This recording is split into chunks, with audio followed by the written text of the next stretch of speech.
Welcome to Must See Live, and someone I have seen live, and I think you absolutely must see live, is ELOISE Carter. So thank you for joining us today, ELOISE. Thanks for having me. It's been a pleasure. So you've been like ridiculously busy lately. So I really appreciate you spending the time to have a chat with us. Oh, I don't even know where to start. Do we start with the new EP? Do we start with the recent gigs you've got? Um, yeah, Let let's start with the EP. Okay, Can you sick. tell me a little bit more about Balcony House, please? Yes. I'm trying to think when it was. I believe it was in May 30th, I think. We released the first single called No One Like You. The whole EP, basically, yeah, that's it. We took that photo. My mum and I do all the visuals and the content together. She's a That's photographer. so cool. I love that. Yeah, it's actually really nice. I think our minds both work in the same way of like, when's the latest we need to do this, and we'll do it on that day.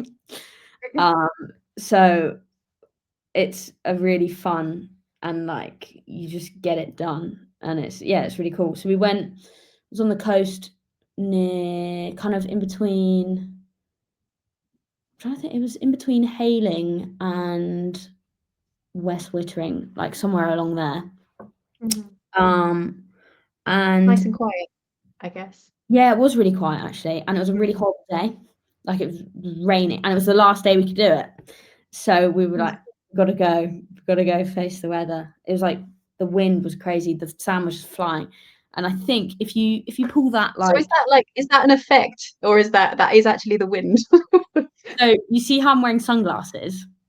Yes. That's Well, because kind of. I mean, it's a bit yeah, blurry. so that's because it was so sandy. Oh Um, wow, okay. like I was getting my eyes, but basically it's a long exposure on the lens. Um, I You'd be better off talking to my mum about it. I'm kind of just, "Yeah, no, no, whatever." no, no. I no. I can geek out on this stuff. That's cool. Okay, sick.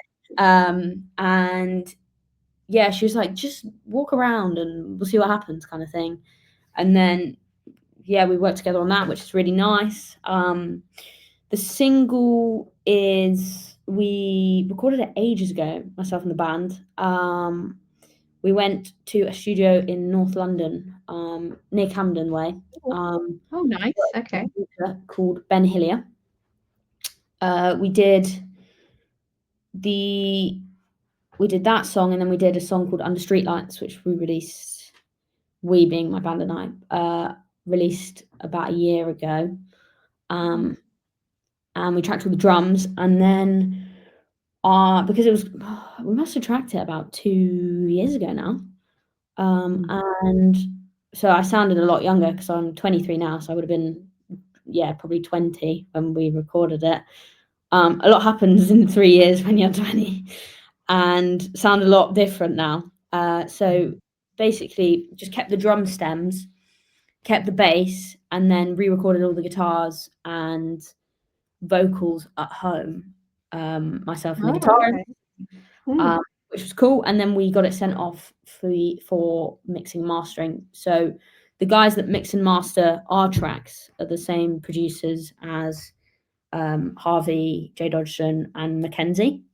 So it's kind Mhm. of like a nice little Portsmouth ecosystem of, everyone uses the same producer, which is kind of fun. And is that in Portsmouth or is that in London? It's in London. Okay, cool. Called Michael Smith. He's great.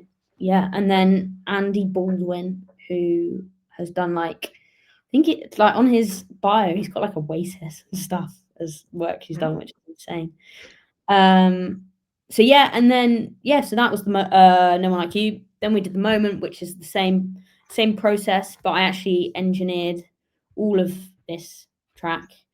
We tracked the drums in a studio ourselves, and then we just did everything from the home studio, which presents challenges when you live in a flat. But we learned a huge amount, and it was, yeah, it was really good. It felt like a very big accomplishment to have done something yourselves, and Mm. yeah, to It just, does feel completely different to like Another Loud June. does it? I don't That's That's interesting. Yeah, that's really good to hear. So funny enough, another June came out 5 years ago Yeah, in that'll be why. like, late September. You just had a baby. Yeah, I was like 17. That was a COVID song. That was completely recorded at home as well. But Oh, different wow. producers. Yeah, I was really, really, really a baby then. And completely different band and everything. So yeah, no, it's So why Balcony House? What's is that in the name of a new song, or is that what's the deal with the name? So Balcony House is I just graduated uni. Well, it's 2 years ago now. Congratulations. Yes, it's 2 years. It feels really crazy. Thank you. So at home, I live in a house with a balcony, and then at uni we happen to have a house with a balcony. So I was like, oh, I'm writing all these songs in a balcony house. Let's call it the Balcony House EP. Love Um, that. So is that where you like serenade your neighbours, kind of? yeah, well, actually, at home it's a detached house, but at uni it was very much attached on both sides. So yeah, So which house is this photo from? that's actually so I'm half French, and my Ooh, la la. family, so we rented a house in France, and the whole family came. And before they came, we were like, "Oh, this house is sick, and it's got a balcony. Let's take some pictures, basically." Oh, cool. So So not I related. don't know if they shrunk you or it's just a really massive house. It's a really big house. But yeah, like Windows that size in my house. no, neither. But yeah, it was just one of those things of like this balcony house theme keeps popping up and keeps coming around. So I thought it was a cool thing, really. Yeah. But yeah, so we released those two, and then we've got two more coming out in the new year, which were also same process, like done at home, all DIY. We learned an incredible amount, but I'm not going to pretend that it wasn't very painful. But yeah, Learnt in a good way. yeah. I mean, that is crazy how much you actually have to know to be able to even to get it into a place that you can send it to a producer to then fix is, Mhm. I mean, pretty crazy. And you learn so much. Like, what gear do I need to get? How do I get the best out of this? What microphone should I buy? Like all these things, and it's all. I'm sure you understand as an artist, like it's all the things you've got to do to cut the corners to make things a little bit more affordable and to be able to get the best product out and where to kind of cut the corner. Mhm. And then Well, I think, yeah, having been previously in now not working, but when I was working, yeah, just finding somebody who knew what they were doing really is yeah, was really my number one. yeah, exactly. So it's that balance and just getting advice from anyone who will kind of give it to you on that front. But now people are going to be coming to you for that Yeah, information. I mean, why not? Like, I'm more than happy to do it for them. I've got all the stuff now. Like, That's brilliant. yeah, Great. There's some acoustic versions of songs I need to have done. So there we go. easy, Got easy. round to your house with a balcony. Yeah, no, let's do it. This one doesn't have a balcony, so Oh, sorry. it's gonna have to be. It's gonna have to be called something else. Oh, I love it. So you were talking about January. So you've got the new song that might be coming out in January time, Yeah, and you're going to be performing in January. So maybe you could tell us a little bit about Icebreaker. I think we're allowed to say where you're going to be performing. yeah. We are actually headlining one of the stages at Icebreaker this year. Amazing. Yes. I mean, to be honest, I kind of thought after the first wave, maybe we weren't gonna be doing it. So I was like, "Hey guys, I'd really love to play Icebreaker. I love it. I've played it. Like, I just really want to play it." And they were like, "No, no, you're What? So playing." that whole time where like phase one goes out, and Yeah. then that whole time you weren't aware that you were going to be your name I is going to thought be I'd like massive on the next wave forgotten. two poster. Yeah, I thought I'd forgotten, but actually Oh they my were God. just being like surprising me. Like it was actually quite sick. Because It's a like good job you didn't like book a ski trip or something. yeah, no, that was I mean I've put all my money in music, so no ski trip for me anyway. Tell me But about it. but yeah, it was it's a bit one of those things of like, wow, that was crazy. Like I really thought we weren't doing it. So it's really nice, and like, you know, we've played it. I think this will be our third time. So it feels like a really nice place to come back to and do.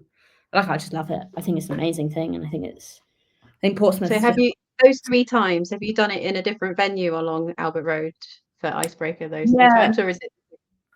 Yeah, so we did vaults. So there's 2 stages in vaults. I don't know which one is the different one, but we did one of the vaults. Then we did Edge of the Wedge. And then this year we're headlining one of the vault stages, but I'm not sure which one is which. And we're stage 2. I don't know where that is.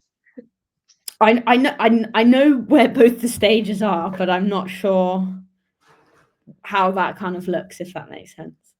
Yeah, I'm guessing it must be they have one band play, then they're changing over, and then it's the band plays downstairs, and then upstairs, and then downstairs. I don't know if that's. I'm guessing. I have absolutely no idea. I've not. I think it might be on the same floor, but it's quite a big. Oh, okay. Venue. But yeah, oh, well, if you're watching this, you're going to have to come and find out. Yeah. So you're playing on the 31st of January, Icebreaker. What time are you on?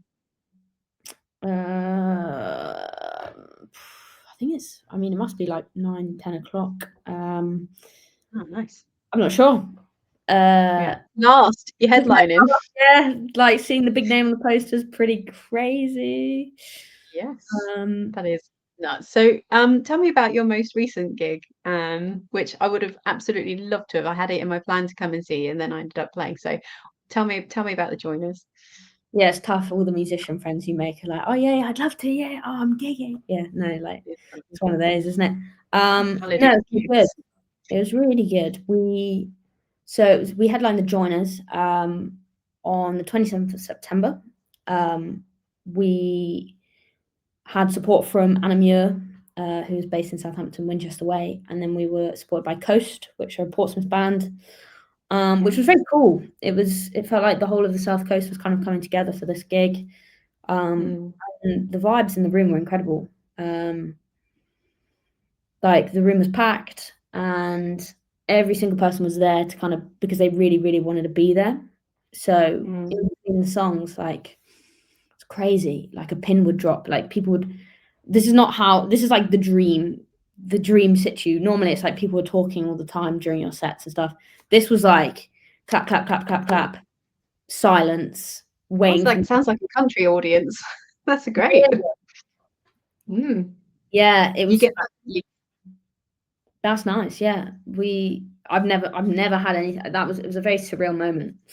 I mean, I don't even know how many gigs I've done in my life, but that is the only time that's ever happened where it's been like drop silence. Like I don't know how many people there, but it was just the whole time, which was it was amazing. It felt really like out of this world. And it was really cool. We had a special guest. We had Florrie, who is from Portsmouth as well, who's a great artist in her own right. You should check her out. I think you'll really like her, actually. I think I saw her recently at the Pray In open mic night. Oh, maybe. I think I might have done. Florrie Ransom? I might have got that completely wrong. I'm not sure. And yeah, she came on stage, she did some BVs. It was pretty cool. And yeah, really, like people are starting to know the words because there's more songs out. Like, and there were some like really cool people that I didn't know, if that makes sense. They're like, "Hey, can you sign my CD? Can you do this?" And I was like, "Yeah, I can." Like it was, it felt like a real turning point for, being really like feeling like we had something in Southampton and along the South Coast that was really, really special. Yeah, but you seem to have a real string of them. Like you've had a number of sellout headline shows, and this is this is really exciting time for you. yeah, how is all this making you feel? As well Yeah, as working, as you know, you're working in, you know, on one hand and then you're doing this on the other. And it's not easy to sort of strike a balance in any way, shape, or form. So yeah, how are you coping with all of that? yeah, I'm definitely the busiest I've ever been in my whole life. Like currently, I technically have 4 jobs. So that's crazy. Yeah, it's just for me, I just love being involved in every single thing I can possibly be involved in. So, you know, I work in Guildford, I work in Portsmouth, I work in Hazelmere. I'm just everywhere all the time. But it means you just know, and it's all in music, so you just know what's going on in every single pocket of the South, which is really cool. Um, and yeah, it's a real privilege to be able to kind of say that. And then, yeah, I don't really know, like, it's now we've kind of gone back to the drawing board now that we've done our Joiners headline, and we're like, "Oh, what do we wanna do now, and where do we wanna go?" And we're only halfway through this campaign, and we're already planning the next one, like, all these sorts of things. It's just making sure you sit down for enough time to go, "What do I actually wanna do with this, and where do we wanna go with it?" And do you do that as a band? Do you always have the same people playing with you each time? Or are In you an ideal changing it? world, 100% Who's it would be the same lineup every time. But unfortunately, so we graduated 2 years ago. Since the so Luca is on bass and Elliot's on guitar. They're both music teachers. One's in Kent, one's in London, and then he is also working, 9 to 5 job. So it's just kind of like, who's about for this one? If not, we went to Southampton, and we studied music. So we've got like a list as long as our arm of depths that can come in, and we're very lucky that we're surrounded by very, very talented people that can just come in on a moment's notice and be like, yeah, yeah, I'll play that. That's easy. Do it. Oh, Um, that's brilliant.